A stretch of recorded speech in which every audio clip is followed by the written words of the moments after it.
Yang mana paling aku suka adalah tipe choco cookies with marshmallow.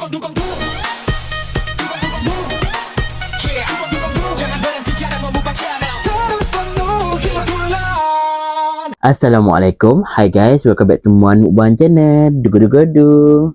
So hari ni aku nak makan apa? Hari ni aku nak makan soft cookies daripada Shy Bite. So ni dia. Dalam kotak ni ada 4 jenis soft cookies yang ada. Harga di bawah RM20 je. 4 jenis soft cookies yang ada.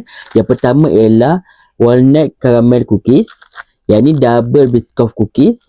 Yang ketiga tipe choco cookies with marshmallow. And last kita ada hazel brownie cookies. So tanpa nak memas lagi, jom try makan semua soft cookies ni. So kita try yang pertama, walnut caramel cookies.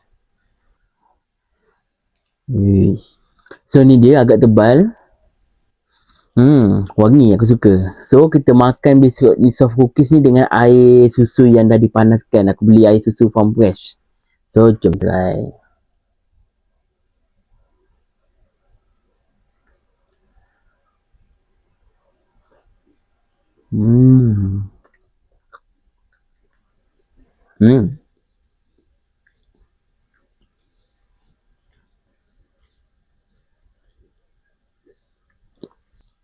Tekstur dia tebal tapi agak rapuh.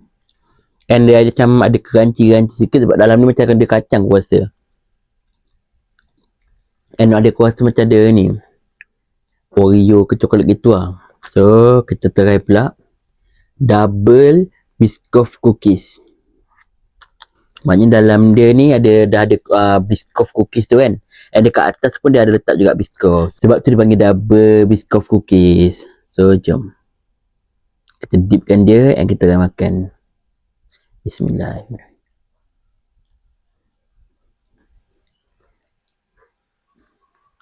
So yang ni pula tipe choco cookies with marshmallow. So jom kita try. Uish, tengok dia boleh tarik wow.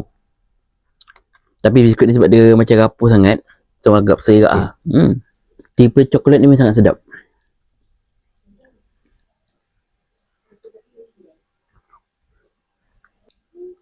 Dan yang terakhir kita akan try hazel brownie cookies.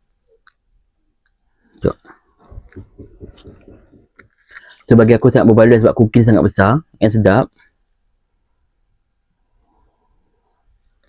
So jom try makan. Bismillah. Yang ni pun sedap.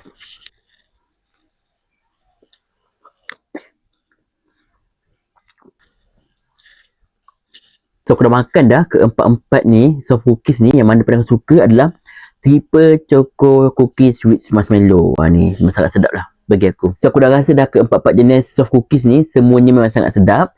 And aku ulang balik, yang paling aku suka adalah tipe choco cookies with marshmallow. Memang sangat sedap lah bagi aku.